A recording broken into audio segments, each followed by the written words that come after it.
बिस्मिल्लाहिर्रहमानिर्रहीम अस्सलाम वालेकुम। दोस्तों, जब मैं ये वीडियो रिकॉर्ड कर रहा हूँ तब तक सीज फायर का ऐलान हो चुका है। अमेरिका दोनों ममालिक की जंग के दरमियान आ चुका है और जंग बंदी तय पा चुकी है। चलिए फर्ज कर लेते हैं कि जंग बंदी हो चुकी है, लेकिन सवाल ये पैदा होता है कि इस जंग में फायदा किसको हुआ, नुकसान किसको हुआ। भारतीय मीडिया के हवाले से आपको बताएं कि जंगी जुनून का शिकार भारतीय मीडिया पाकिस्तानी जवाब पर रोना धोना शुरू कर दिया है। पाकिस्तान बिल्कुल आखिर में ये इस्तेमाल करेगा और पाकिस्तान को शुरू में इस्तेमाल कर रहा है। देखिए, इनके पास जैसे मैंने पहले भी बताया कि वह और भी बहुत सारे मिसाइलों का जखीरा है।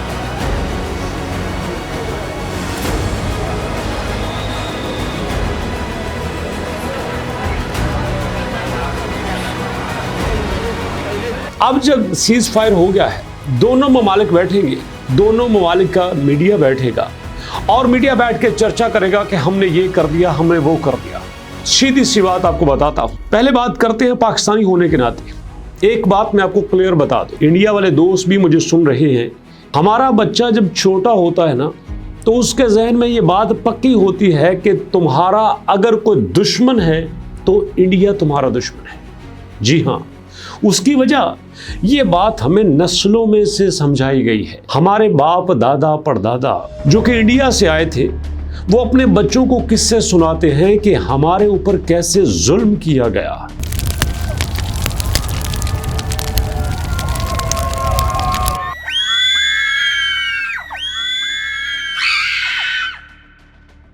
और वो अगली नस्ल को सुनाते हैं, फिर नस्लों तक ये कहानी मुंतकिल होती है और फिर जब छोटे बच्चों को ये कहानियां सुनाई जाती हैं तो फिर दुश्मन को दुश्मन बताया जाता है। आप बेशक जितनी मर्जी मीडिया वार कर लीजिए, जितनी मर्जी डिप्लोमेसी कर लीजिए, आप जितना मर्जी बॉलीवुड को स्ट्रॉन्ग बना लीजिए, एक बात आपको जहन में रखना पड़ेगी कि हम इंडिया को दुश्मन समझते थे और दुश्मन समझते हैं। जी हाँ, जब जंग होती है तो हम सीधा साधा दुश्मन समझते हैं और हमें हमारे मजहब में ये बताया गया है कि जब कोई दुश्मन तुम्हें छेड़े नहीं तो भैया उसको कुछ नहीं कहना, बिल्कुल कुछ नहीं कहना, शांत रहना है। बट जब तुम्हारे ऊपर अटैक करे तो फिर उसको भरपूर जवाब देना है, फिर जो तुमसे हो सकता है कर लो।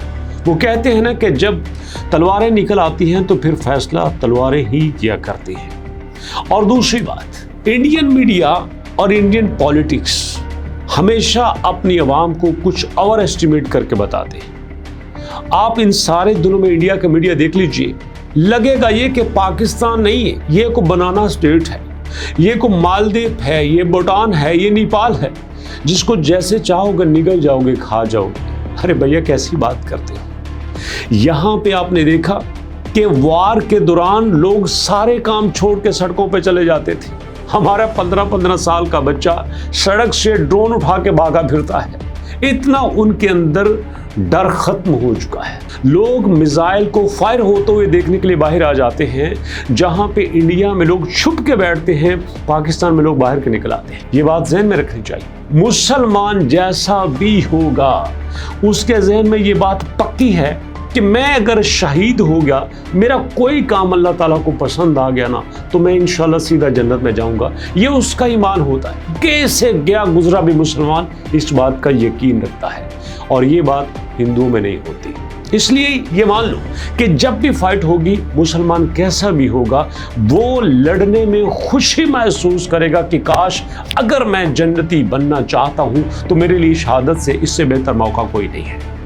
और उसके बाद सुनिएगा, नेक्स्ट आप लोगों को यह बताया गया कि इधर से हम अटैक करेंगे, उधर से BLA आ जाएगा, उधर से वो आ जाएगा, फलां आ जाएगा। किधर गए सारे? आपको ये लगा कि मीडिया में जो आपको नजर आता है 2-4 लोग जो पाकिस्तानी फौज के खिलाफ बात करते हैं, वो ही आपके खिलाफ होंगे। भूल है आपकी।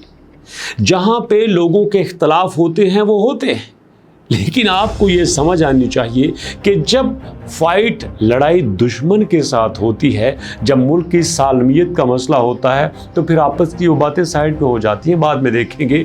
पहले तीनों तो बह लीजिए, ये बात आपको जहन में रखनी चाहिए। और यहाँ पे एक बात नोट कर लें, सबसे ज़्यादा नुकसान आप लोगों का हुआ है, जनता का हुआ है, आप लोगों की तबाही हुई है। ज़रा बैठ के कैलकुलेट कर लेना कि जितना नुकसान आपका इस जंग में हुआ है ना, अगर उतने पैसों से सिर्फ टॉयलेट पे पैसे खर्च कर लिए जाते, एजुकेशन पे पैसे खर्च कर लिए जाते, तो आज आपके मुल्क में हर बंदा टॉयलेट पे बैठ के पोटी कर रहा होता, आपका हर बच्चा सही तरीके से एजुकेशन फ्री में ले रहा होता। आपको ये बातें करने का मौका नहीं मिलता। आप जो बैठ के बातें करते हैं, पाकिस्तान मकरूज है, पाकिस्तान गुलाम है, पाकिस्तान में ये है, पाकिस्तान में वो है, किस मुल्क में मसाइल नहीं होते? हर मुल्क में होते हैं, आपके मुल्क में नहीं है। बट किसी तरह के प्रॉब्लम को ओवर एस्टिमेट करके दिखाना या किसी मुल्क को अंडर एस्टिमेट करना, ये सबसे बड़ी भूल होती है। और लास्ट में, अपनी ताकत का अंदाज़ा गलत नहीं लगाना चाहिए और किसी की ताकत को कमतर नहीं समझना चाहिए। लड़ाई हथियारों से नहीं लड़ी जाती, लड़ाई जज्बों से लड़ी जाती है। और जब इस फाइट में आपने देखा, पाकिस्तानी फौज का हर नौजवान इस लड़ाई में इबादत समझ के जाता है। वो लड़ाई को लड़ाई नहीं समझता, इबादत समझता है। डेथ वारंट पे साइन करके जाता है कि मैं मर गया तो कोई फिक्र नहीं है, शहीद हूंगा। आपने देखा, जनाजे होते थे, लोग भर भर के जाते थे, कोई खौफ नहीं है।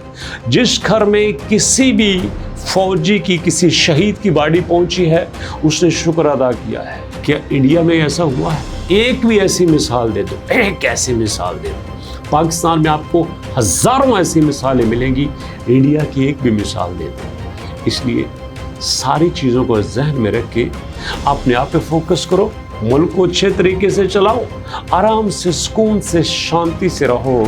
और मुझे पूरा यकीन है कि आइंदा आने वाले 25-30 साल के लिए आपको ये 2 दिन का सबक काफ़ी होगा। इजाज़त दीजिए, नेक्स्ट वीडियो तक के लिए अल्लाह की अमान।